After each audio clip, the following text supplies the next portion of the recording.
24 घंटे के अंदर गाजा और लेबनान में कुछ ऐसा होने वाला है जिसके बारे में सिर्फ 4 लोग जानते हैं। पहले हैं डोनाल्ड ट्रंप, दूसरे हैं बेंजामिन नेतन्याहू, तीसरा नाम है नईम कासिम यानी हिजबुल्लाह चीफ और चौथा शख्स है अबू उबैदा यानी गाजा में हमास का सबसे बड़ा लेकिन छुपा हुआ चेहरा। इनमें से 2 लोग यानी डोनाल्ड ट्रंप और बेंजामिन नेतन्याहू दोनों ने गाजा वाला केक काटने की तैयारी शुरू कर दी है। एजेंडा साफ है कि गाजा का केक कटेगा और बराबर बंटेगा। इस बात पर नेतन्याहू ने भी मोहर लगा दी है। 24 घंटे के अंदर हमास और हिजबुल्लाह के खिलाफ वो फ्रंट दोबारा खुल सकता है जिसमें दोनों की लीडरशिप पहले ही खत्म की जा चुकी है। इस बात की 100% गारंटी वो 1800 बंकर बस्टर बम दे रहे हैं जो अमेरिका ने इजराइल तक पहुंचा दिए हैं और अब ये बम इजरायली फाइटर जेट पर लोड भी किए जाने लगे हैं। अमेरिका के विदेश मंत्री मार्को रूबियो ने यरूशलेम पहुंचकर नेतन्याहू से मुलाकात की है और इस मीटिंग ने हमास को पूरी तरह खत्म करने के साथ गाजा को बांटने वाले ऑर्डर पर मोहर लगा दी है। ट्रंप चाहते हैं हमास खल्लास हो, नेतन्याहू चाहते हैं हमास का काम तमाम हो, हिजबुल्लाह का गेम ओवर हो, ईरान कमजोर हो। यही इस वक्त अमेरिका की अरब वर्ल्ड वाली पॉलिसी है जिसे बहुत तेजी से लागू किया जा रहा है। ट्रंप क्या चाहते हैं वो ये बताने के लिए लेबनान में हिजबुल्लाह किलर के नाम से मशहूर हो रही मॉर्गन ऑर्टिगन्स को भी भेज चुके हैं। लेबनान में यूएस प्रतिनिधि मॉर्गन ऑर्टिगस का कहना है ईरान पर अब राष्ट्रपति ट्रंप का दबाव है ताकि पश्चिम एशिया में अपने समर्थक गुटों को फंड ना दे पाए। हम ये भी सुनिश्चित करेंगे कि ईरान परमाणु बम ना हासिल कर पाए और क्षेत्र में बाकी देशों को भी नुकसान ना पहुंचा पाए जो वो दशकों से करते आ रहे हैं। हमास को पूरी तरह खत्म करके गाजा का केक कैसे काटा जा रहा है इसका प्लान डोनाल्ड ट्रंप और बेंजामिन नेतन्याहू व्हाइट हाउस में बना चुके हैं। सबसे पहले गाजा में इजराइल और हमास के बीच सीज फायर हुआ। एक तरफ हमास ने इजरायली बंधक छोड़े तो दूसरी तरफ इजरायली जेलों में बंद फिलिस्तीनियों को छोड़ा गया। गाजा में हजारों लोग वापस अपने घर की तरफ बढ़ ही रहे थे कि तभी व्हाइट हाउस में हुई नेतन्याहू और डोनाल्ड ट्रंप की बहुत ही सीक्रेट मीटिंग। इसमें गाजा को लेकर हुआ बहुत बड़ा फैसला अब हमास पर तलवार बनकर लटक रहा है। डोनाल्ड ट्रंप ने अब तक की सबसे खतरनाक वार्निंग दी है जिसमें टारगेट पर हमास है। डोनाल्ड ट्रंप ने कहा है कि गाजा जोड़ो और हमास को तोड़ो, यानी ट्रंप का गाजा जोड़ो और हमास तोड़ो प्लान ट्रंप और नेतन्याहू अब गाजा को बांटने वाले प्लान पर काम कर रहे हैं। ये केक बता रहा है कि ट्रंप भी गाजा पर कब्जा करना चाहते हैं और इजराइल भी गाजा पूरी तरह कंट्रोल करेगा, यानी गाजा का केक कटेगा और इजराइल और अमेरिका के बीच बराबर बंटेगा। डोनाल्ड ट्रंप ने कहा है कि वो गाजा को खरीद लेंगे और हमास को न सिर्फ मिटाएंगे बल्कि पूरी तरह मिट्टी में मिला देंगे।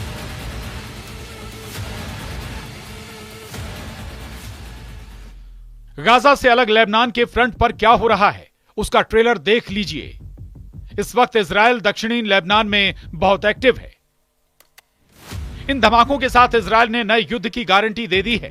इन धमाकों के साथ इजराइल ने बता दिया है कि नईम कासिम का भी वही हाल होगा जो हसन नसरल्लाह का हुआ। दक्षिण लेबनान में इजराइल का ऑपरेशन सफाया जारी है। ऑपरेशन सफाया यानी हिजबुल्लाह और इजराइल का सीज फायर डबल फायर उगल रहा है। इसी आग और इसी वॉर जोन को हिजबुल्लाह के लिए और खतरनाक बनाने की जिम्मेदारी मॉर्गन ऑर्टिगस को मिली। दक्षिण लेबनान में हिजबुल्लाह के अड्डों को चुन चुनकर खत्म कर रहा है इजराइल, चाहे वो हथियारों के अड्डे हों चाहे वो हिजबुल्लाह के लड़ाकों के अड्डे हों। इस पर लेबनान में यूएस प्रतिनिधि मॉर्गन ऑर्टिगस का कहना है कि हम 18 फरवरी को लेकर प्रतिबद्ध हैं। ये एक बातचीत थी जो राष्ट्रीय सुरक्षा परिषद में मेरे साथी एरिक ट्रेगर और मैंने लेबनान की सरकार और इजरायली सरकार से की थी। 18 फरवरी को फिर से तैनाती की तारीख होगी। इजरायल के सैनिकों के हटने के बाद लेबनान की सेना पीछे से जाकर उनकी जगह लेगी। मॉर्गन ऑर्टिगस ने 18 फरवरी की तारीख मुकर्रर की है, यानी इजरायल की सेना दक्षिण लेबनान से 18 फरवरी तक हट जाएगी। कुल मिलाकर हिजबुल्लाह और हमास को ठिकाने लगाने वाला ट्रंप का लाइसेंस अरब वर्ल्ड में पहुंच चुका है। इजरायल और अमेरिका के कमांडर लगातार प्लानिंग कर रहे हैं कि गाजा को कैसे क्लीन आउट किया जाए, हिजबुल्लाह को तहस नहस कैसे किया जाए। ट्रंप की डिप्लोमेटिक कमांडर मॉर्गन ऑर्टिगस ने जो कुछ कहा उस पर हिजबुल्लाह चीफ नईम कासिम का जवाब आया है। नईम कासिम की वार्निंग साफ है कि 18 फरवरी के बाद युद्ध का जिम्मेदार हिजबुल्लाह नहीं, इजराइल होगा। लेकिन इजराइल के इरादे कुछ और नजर आ रहे हैं। इजराइल ने जैसा हश्र हसन नसरल्लाह और हाशिम साफिद्दीन का किया, वही हाल अब हिजबुल्लाह के नए चीफ नईम कासिम का किया जाएगा। रक्षा मंत्री इजराइल कॉट्स इसकी 100% गारंटी दे रहे हैं। इजराइल के रक्षा मंत्री इजराइल कॉट्स ने बताया, मैं नसरल्लाह की जगह लेने वालों को सुझाव देता हूं कि वो पुराने नेताओं की तरह इजराइल के इरादे को गलत ना समझें, नहीं तो उन्हें भारी कीमत चुकानी पड़ेगी। इजराइल की एयरफोर्स फिर से सुपर एक्टिव मोड में है। इजराइल की एयरबेस पर लगातार काम चल रहा है। यह है अमेरिका से सप्लाई किया गया MK-84 बंकर बस्टर बम। इसी बम से इजराइल ने अब तक गाजा के कोने कोने को मिट्टी में मिलाया है। इसी बम से इजराइल की वायुसेना ने बेरूत में उन जगहों पर तबाही मचाई है जहां हिजबुल्लाह के अड्डे बताए गए। 2000 पाउंड या फिर 900 किलो से इस बम की ताकत क्या है, आप धमाकों को देखकर समझ सकते हैं। जब यह बम गिरता है तो ऐसा धमाका होता है जो पूरी बिल्डिंग को गिरा देता है। ऐसी तस्वीरें पिछले 15 महीनों में गाजा में भी देखी गईं और लेबनान की राजधानी बेरूत में भी देखी गईं। एक तरफ अमेरिका से बम इजराइल पहुंचे तो दूसरी तरफ अमेरिका के विदेश मंत्री भी पश्चिमी यरूशलेम पहुंचे और नेतन्याहू से मुलाकात की। इजराइल और अमेरिका के सामरिक रिश्तों के आगे कोई भी ताकत काम नहीं कर रही है। साफ नजर आ रहा है कि डोनाल्ड ट्रंप ने पहले सीज फायर कराया और उनका बम सप्लाई वाला ऑर्डर डबल फायर वाला खतरा बनता नजर आ रहा है। सवाल है कि डोनाल्ड ट्रंप की बंकर बस्टर वाली चिंगारी नया युद्ध भड़का सकती है। इजराइल की एयरफोर्स ने 14 महीनों तक गाजा पर बम गिराए। लेबनान पर भी 1 साल तक बमबारी होती रही और उसके हर मिशन में मार्क 84 बम को ही इस्तेमाल किया गया। इसी बम से इजराइल ने हिजबुल्लाह की लीडरशिप को खत्म किया।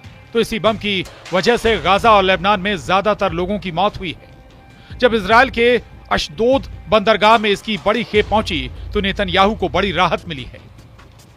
इस वीडियो को देखकर नेतन्याहू का युद्ध वाला भरोसा फिर से मजबूत हो गया है, क्योंकि इन कंटेनरों में वो बम हैं जिन्हें बंकर बस्टर कहा जाता है। ऐसे बम जो गहराई में बने बंकरों को भी तबाह कर देते हैं। नेतन्याहू की सेना के बाद मार्क 84 बम की खेप 9 महीनों के ब्रेक के बाद पहुंची है। इजराइल की एयरफोर्स को अब फिर से तैयार किया जा रहा है। चाहे इजराइल का F-15 फाइटर जेट हो या फिर F-16, ये दोनों लड़ाकू विमान इसी बम से लैस किए जा रहे हैं। डोनाल्ड ट्रंप की जिस शपथ से पहले गाजा के सीज फायर पर हमास की भी मोहर लगी और इजराइल ने भी माना कि बमबारी बंद करेंगे, क्या उस बमबाजी वाले मिशन को शुरू करने का सिग्नल खुद ट्रंप ने दे दिया है? डोनाल्ड ट्रंप ने अब हमास को नहीं बल्कि पूरे गाजा को साफ करने के लिए कह दिया है।